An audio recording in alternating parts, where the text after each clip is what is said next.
রঙ্গমঞ্চের আলাপ চাইতে আপনাদের সকলকে আমন্ত্রণ জানাচ্ছি। সেনাপ্রধান ইকবাল করিম ভূঁইয়া থেকে শুরু করে আর অনেকেই সেনাবাহিনীকে মাঠ থেকে সরাতে চাচ্ছে, তাদেরকে ক্যান্টনমেন্টে ফিরিয়ে আনার জন্য দাবি তোলা হচ্ছে, যে এতে করে এখন বর্তমান যে পরিস্থিতি, সেনাবাহিনীর দক্ষতা নষ্ট হয়ে যাচ্ছে, ট্রেনিং নষ্ট হয়ে যাচ্ছে, সেনাবাহিনী দুর্নীতিবাজ হয়ে যাওয়ার সম্ভাবনা দেখা দিয়েছে এবং মানুষজন সেনাবাহিনী সম্পর্কে যে ইতিবাচক চিন্তা করতো, তাদের ভয় ছিল, এটা ধীরে ধীরে চলে যাচ্ছে। কাজেই সেনাবাহিনীকে ব্যারাকে ফিরিয়ে নিতে হবে। অবস্থার দৃষ্টে মনে হচ্ছে যে পুরো বাংলাদেশ একটা গভীর সংকটের মধ্যে ঘুরপাক খাচ্ছে।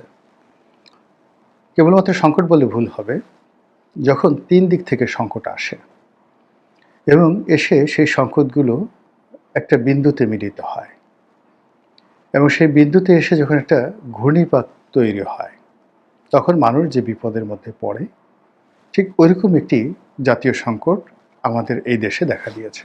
বলবো এই বিষয়ে, তার আগে ত্রিমাত্রিক সংকটটিকে বোঝার জন্য আপনারা যারা বাংলাদেশে চাঁদপুরের মোহনায় তিনটি নদীর যে সঙ্গমস্থল রয়েছে, পদ্মা, মেঘনা, যমুনা, তো এই তিনটি নদীর সঙ্গমস্থলে যে সেখানে ঘোল তৈরি হয়, একটা ঘূর্ণিপাক তৈরি হয়, সেই ঘূর্ণিপাকের মধ্যে বহু বড় বড় লঞ্চ ডুবে যায় এবং যখন ঝড় হয়, বৃষ্টি হয়, তখন সেই ভয়ঙ্কর পরিস্থিতি, যাকে বলা হয়, আরও মারাত্মক আকার ধারণ করে। আপনারা চোরাচালানের যে রুট, গোল্ডেন ট্রায়াঙ্গল নাম শুনেছেন, তারপর আপনারা বারমুদা ট্রায়াঙ্গেলের নাম শুনেছেন, মানে সেই প্রশান্ত মহাসাগর, আটলান্টিক মহাসাগর, সেই আটলান্টিক মহাসাগরের মধ্যে যে একটা ত্রিভুজ আকৃতির জায়গা রয়েছে, ট্রায়াঙ্গেল রয়েছে, যেখানে ত্রিমুখী স্রোত এসে এমন একটা পরিস্থিতি তৈরি হয়েছে যে ওর ধারের কাছ দিয়ে যদি কোনো জাহাজ যায়, তো সঙ্গে সঙ্গে সেখানে সেই জাহাজ হারিয়ে যায়, ডুবে যায়, না কোথায় চলে যায়, আজ পর্যন্ত কেউ বের করতে পারেনি আধুনিক বিজ্ঞানের যুগে। ফলে বারমুদা ট্রায়াঙ্গল পৃথিবীর একটা ভয়ানক আজব জায়গা, যেখানে প্রযুক্তি তার ধারে কাছে যেতে পারে না। এবং এই ট্রায়াঙ্গেলটি শুধুমাত্র যে সমুদ্রের উপরে তা নয়, এটি আকাশে, অর্থাৎ ওই বারমুদা ট্রায়াঙ্গেলের উপর দিয়ে কোনো প্লেন উড়ে যেতে পারে না, হারিয়ে যায়। এজন্য হয় কি, যখনই কোনো একটা বিষয় মানে খুব গুরুত্বপূর্ণ বোঝানো হয়, তখনই সেখানে ট্রায়াঙ্গেল মানে ত্রিভুজ, ত্রিমাত্রিক, 3D এই জিনিসগুলো বোঝানো হয়, 3 ডাইমেনশন এই জিনিসগুলো বোঝানো হয়। তো সেই দিক থেকে আমাদের যে রাজনৈতিক সংকট, সেই রাজনৈতিক সংকট এখন ত্রিমাত্রিক হয়ে গেছে। সেই ত্রিমাত্রিক সংকটটি আপনি আবার 9 ভাগে বিভক্ত করতে পারেন। এত জটিল আবর্তে যাব না, শুধুমাত্র এক এক করে বলি। আওয়ামী লীগের অবর্তমানে রাজনৈতিক অঙ্গন থেকে অন্তত 50% লোক নিজেদেরকে গুটিয়ে রেখেছেন। ফলে রাজনীতির অঙ্গনে একটা বিরাট শূন্যতা। আর সেই শূন্যতার মধ্যে ওই যে 50% লোক নিজেদেরকে গুটিয়ে রেখেছেন, সেই জায়গা দখল করার জন্য বাকি যারা লোকজন রয়েছেন তাদের মধ্যে যে হুড়োহুড়ি, মারামারি, অন্তর্ঘাত, এতে করে অতীতের যে সমস্যাগুলো যেগুলো এখনও চলমান, তার সঙ্গে আবার এই নতুন মারামারি, হানাহানি, কাটাকাটি, অন্তর্ঘাত শুরু হয়েছে। স্পষ্ট করে বলে জামাত, বিএনপি, এনসিপি থেকে শুরু করে আরও ছোট ছোট যে দলগুলো আছে, সবার মধ্যে অন্তর্ঘাত। এটা গেল রাজনৈতিক সংকট এক। 2 নম্বর হলো রাষ্ট্রের যে বিচার ব্যবস্থা, পুলিশিং ব্যবস্থা, আইনশৃঙ্খলা ব্যবস্থা সব তছনছ হয়ে গেছে। কোনো একটা জায়গা থেকে আপনি আশ্রয় নেবেন, কেউ এসে আপনার বিপদে অভয় দিবে, রাষ্ট্রের এরকম কোনো সংগঠন নেই। বরং রাষ্ট্রের বড় বড় কর্তারা, তারা নিজেরা বিপদগ্রস্ত হয়ে যেভাবে অঝরে কাঁদছেন, শত শত হাজার হাজার প্রশাসনের কর্মকর্তার বিরুদ্ধে দুর্নীতি দমন কমিশনের মামলা, শত শত পুলিশ কর্মকর্তার বিরুদ্ধে থানা মামলা, কোর্ট কাছারিতে মামলা, শত শত মিলিটারি কর্মকর্তা, ক্যান্টনমেন্টের মধ্যে যে কী হচ্ছে, কয়জনকে আওয়ামী লীগের ট্যাগ দেওয়া হয়েছে, কয়জনকে জামাতের ট্যাগ দেওয়া হয়েছে, কয়জনকে যাকে বলা হয় বিএনপি ট্যাগ দেওয়া হয়েছে আমরা জানি না। এবং এইরকম ক্যান্টনমেন্টের মতো সেন্সিটিভ জায়গাতে যখন এরকম ট্যাগিংয়ের রাজনীতি হয় তখন সেটা যে কত ভয়ঙ্কর আকার ধারণ করে অতীতে আমরা সেটা দেখেছি। ফলে আমাদের সেনাবাহিনীকে প্রচুর ক্ষয়ক্ষতি মোকাবেলা করতে হয়েছে অতীতকালে। এটি গেল দ্বিতীয়। আর তৃতীয়, আপনি জানেন যে যার টাকা থাকে না তার ইমান থাকে না। অর্থনৈতিক অবস্থা এতটা খারাপ, অনেক মালিক বড় বড় ফ্যাক্টরি বন্ধ করে পালিয়ে বেড়াচ্ছে। ব্যাংক খুঁজছে তাকে ধরার জন্য, পাওনাদার খুঁজছে, ওয়ার্কাররা খুঁজছে, ফ্যাক্টরি রেখে পালিয়ে চলে গেছেন। অনেক শ্রমিক, হাজার হাজার লাখ লাখ শ্রমিক বেকার হয়ে পেশা পরিবর্তন করে টিকে থাকার চেষ্টা চালাচ্ছে। আর এতে করে মানে কি যে একটা সামাজিক অবস্থা তৈরি হয়েছে, নীতি নৈতিকতা, মানদণ্ড, আইন শৃঙ্খলা, চুরি ডাকাতি, রাহাজানি থেকে শুরু করে সব জায়গাতে যে অস্থিরতা বিরাজ করছে। বিশেষ করে ঢাকার কতগুলো অপরাধ প্রবণ এলাকা, যেমন ধরুন মোহাম্মদপুর, তারপরে ধরুন টঙ্গী, উত্তরার যে 12 নম্বর 13 নম্বর সেক্টর পার হয়ে টঙ্গীর যে এলাকাটা, টঙ্গী তুরাগ নদীর তীরে আশুলিয়ার ওই অঞ্চলটিতে, নারায়ণগঞ্জে, রূপগঞ্জে, এখানে যে মানে মানুষের জীবন যে কিভাবে চলছে একমাত্র ভুক্তভোগী ছাড়া বলতে পারবে না।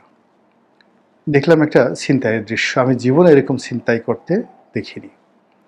উবারে করে একজন যাত্রী যাচ্ছে, তো তাকে টার্গেট করে ছিনতাইকারীরা রাস্তায় দাঁড়িয়ে আছে 4 থেকে 5 জন। ধরুন একটা হুন্ডা 30 বা 40 কিলোমিটার বেগে চলছে, তো ছিনতাইকারীরা উৎপেতে আছে এবং একজন সেই পিছনের যাত্রীকে ফ্লাইং কিক, চলন্ত হুন্ডার উপর থেকে ফ্লাইং কিক মেরে তাকে ফেলে দিল। হুন্ডাওয়ালা হয়তো 20 গজ দূরে, 50 গজ দূরে গিয়ে সে হুন্ডা থেকে পড়ে গেল বা হুন্ডা চালিয়ে নিয়ে গেল, ওটা বোঝা গেল না অন্ধকার রাতিতে। কিন্তু যে পড়ে গেল মুহূর্তের মধ্যে সে উঠে দৌড় দেওয়ার চেষ্টা করল, আর অমনি 4-5 জন ছিনতাইকারী গিয়ে তাকে ধরল। এই দৃশ্য আপনি না দেখলে বুঝতে পারবেন না। চোর হিসেবে কুমিল্লাতে একজন ধরা পড়েছে, বলা হলো চোর। সেই চোরকে বেদমভাবে প্রহার করা হলো এবং 2টো বিদেশি কুকুর দিয়ে তাকে কামড়ানো হলো। সেই চোরের যে আরতি, সে কি চোর না ভালো না অসহায়, কেন আসছিল সেটা বড় কথা নয়, মানুষের যে নির্মমতা, সেই নির্মমতা কোথায় গিয়ে পৌঁছে গেছে। এটি হলো আমাদের এই সমাজের ত্রিমাত্রিক সমস্যা। আর এই ত্রিমাত্রিক সমস্যায় আমরা বিশ্বাস হারিয়ে ফেলেছি, আস্থা হারিয়ে ফেলেছি, আমাদের মধ্যে হতাশা দানা বেঁধেছে ভয়ঙ্কর রূপে, এবং আমরা নিজের অজান্তে ভয় পাচ্ছি, অন্যকে ভয় দেখাচ্ছি, আর কাজকর্ম বাদ দিয়ে সারাক্ষণ শুধু সর্বনাশের চিন্তা করে চলেছি। আর এই অবস্থাতে পরাজিত শক্তি হিসেবে আপনারা যাকে বলে থাকেন আওয়ামী লীগ, তারা আবার বিপুল বিক্রমে ফিরে আসার জন্য চেষ্টা চালাচ্ছে। 15 বছরের শাসন, শোষণ এবং আমাদেরকে অত্যাচার করার তাদের যে দক্ষতা, সাহস, ওটা রাতারাতি কিন্তু নষ্ট হয়ে যায় না। যেমন ধরুন ভারতবর্ষ, মঙ্গলরা মানে হালাকু খান, চেঙ্গিস খানের বংশধররা 100 বারের মতো আক্রমণ করেছে, 100 বারের মতো আক্রমণ করেছে। তারা পরাজিত হয়েছে, ফিরে গেছে, কিন্তু আবার আসছে। একমাত্র 17 না 18 বার খালি তারা আক্রমণ করেছেন আলাউদ্দিন খিলজির জমানাতে, এবং আলাউদ্দিন খিলজির যে বড় সন্তান, এক সন্তান সেখানে মারা যায়। দ্বিতীয়ত সুলতান ইলতুৎমিশ, তার সবচেয়ে প্রিয় সন্তানও কিন্তু মারা যায়। তো এভাবে মানে দাস বংশের সুলতান ইলতুৎমিশ থেকে শুরু করে একদম খিলজি বংশ, তো সেই খিলজি বংশ পর্যন্ত 100 বার মঙ্গলরা আক্রমণ করেছে, কিন্তু তারা একবারও সফল হয়নি, কিন্তু আবার কদিন পরে তারা ফিরে এসেছে। তো কাজেই আপনি যখন দীর্ঘদিন অত্যাচার করবেন, জুলুম করবেন, জুলুম করার পর আপনার ওই জুলুম করার যে ক্ষমতা, এটা কিন্তু কখনো বন্ধ হবে না। আওয়ামী লীগ গেছে মাত্র 1 বছর।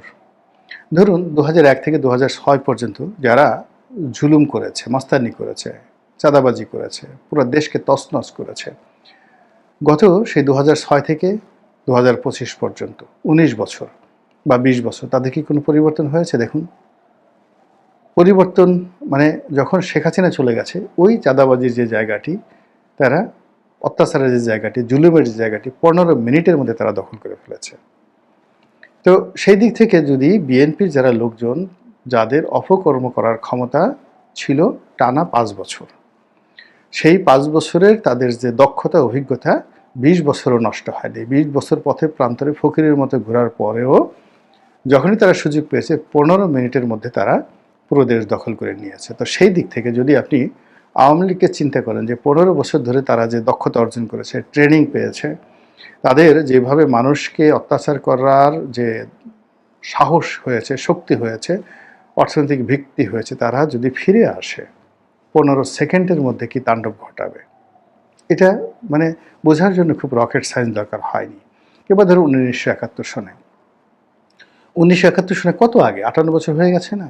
তো ওই সময়টাতে জামাতের লোকজন যে কর্মকাণ্ডগুলো করেছে, তারা আলবদর, আশ-শামস থেকে শুরু করে রাজাকার যে বাহিনী থাকুক না কেন, সেই বাহিনীর মাধ্যমে তারা যেভাবে জুলুম করেছে, অত্যাচার করেছে, তার ধারাবাহিকতায় অনেকেই মারা গেছেন, অনেকেই বৃদ্ধ হয়ে গেছেন। এই প্রজন্মে এখন যারা নেতৃত্বে আছেন, তারা হয়তো শুধুমাত্র জামাতের সেই আদর্শটা ধারণ করেন, কিন্তু দেখেন একটা সুসময় পাওয়ার সঙ্গে সঙ্গে 1 মিনিটের মধ্যে তারা যে ভাষায় কথা বলছে, তাদের যে বডি ল্যাঙ্গুয়েজ, আপনার কি মনে হয় না যে তারা আবার 71-এ ফিরে গেছে? তাদের সেই শক্তি সামর্থ্য তারা অর্জন করে ফেলেছে। তো তাই যদি হয়, তাহলে ওই যে বললাম না যে কোনো অবস্থাতে একজন মানুষ যদি মারাও যায়, তার কিন্তু মানে স্বভাব যায় না, মানে না মৃত্যু হওয়া পর্যন্ত তার স্বভাব যায় না। স্বভাব এমন একটা জিনিস, এটা থেকে যায়।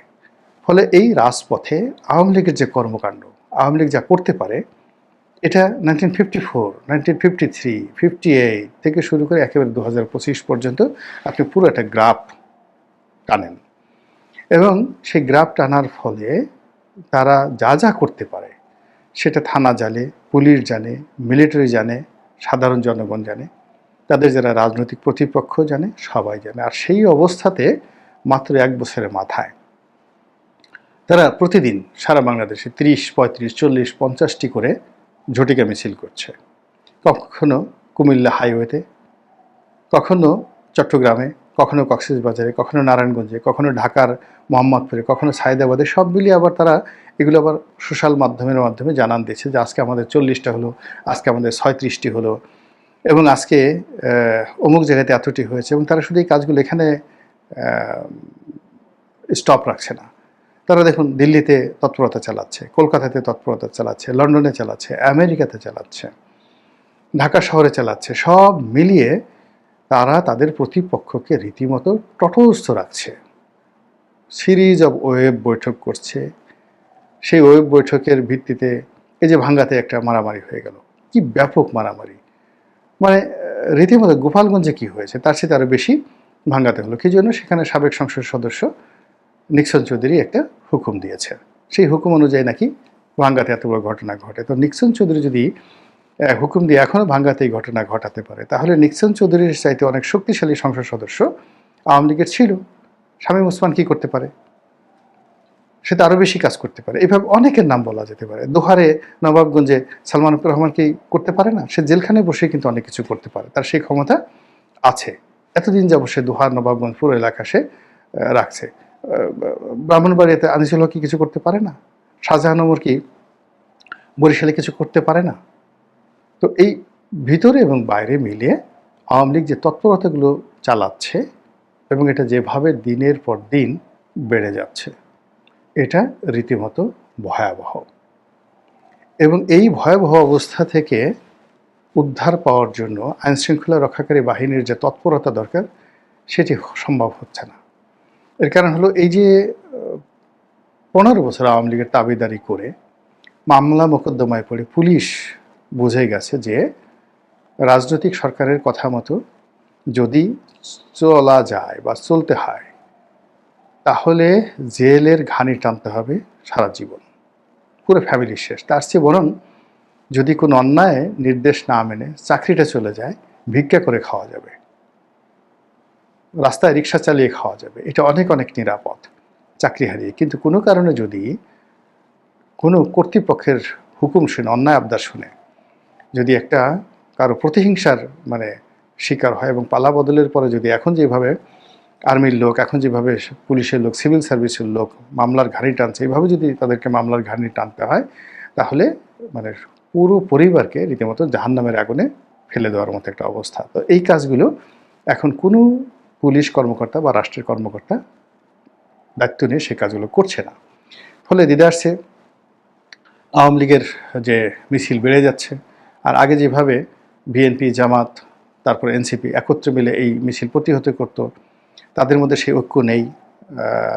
তাদের মধ্যে অনেকের সঙ্গেই আবার আওয়ামী লীগের যোগাযোগ রয়েছে বলে নানা মহল থেকে নানা রকম কথাবার্তা বলা হচ্ছে, আর সেই সুযোগে Awami League day by day তাদের মিছিলের সংখ্যা বাড়িয়ে দিচ্ছে। পুলিশের কর্তৃপক্ষ যারা আছে তারা সরকারকে খুশি করার জন্য ঘোষণা করেছে যে যদি আওয়ামী লীগের যারা মিছিলকারী তাদেরকে ধরে আনা হয় বা ধরা যায় তাহলে পার হেড কত 5,000 টাকা না কত টাকা যেন পুরস্কার ঘোষণা করা হয়েছে।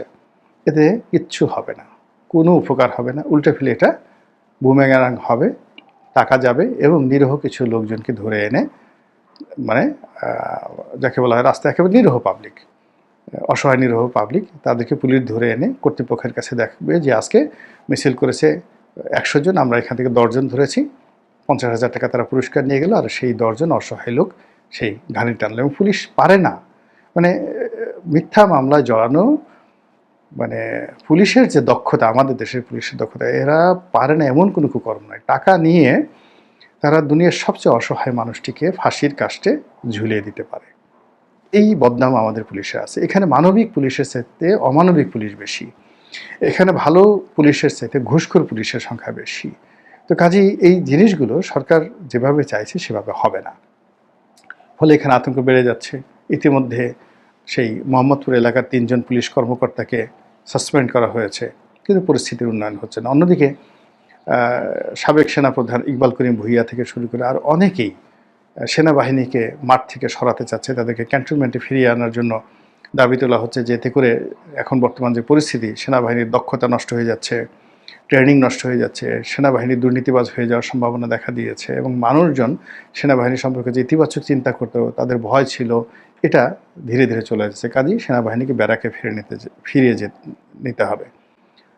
আর এই ঘটনাটা যদি ঘটে 7 দিন, অনলি ফর 7 ডেজ, 7 ডেজে যে কি হবে টেকনাফ থেকে তেঁতুলিয়া, অর্থাৎ পুলিশ তো অ্যাক্ট করছে না, কাজ করছে না, সেনাবাহিনী ওইভাবে কোনো দায়িত্ব পালন না করলেও তাদের উপস্থিতির কারণে মানুষের মধ্যে যে ভীতিটি আছে সেটি যদি না থাকে, আওয়ামী লীগের মিছিল যদি এখন যেভাবে আছে এইভাবে চলতে থাকে, বিশ্বাস করেন মানুষের জীবনে, জাতীয় জীবনে ত্রিমাত্রিক সমস্যা, বারমুদা ট্রায়াঙ্গেল, এটা যে কত ভয়ঙ্কর হতে পারে তা হয়তো আমরা আবার নতুন করে দেখতে যাচ্ছি।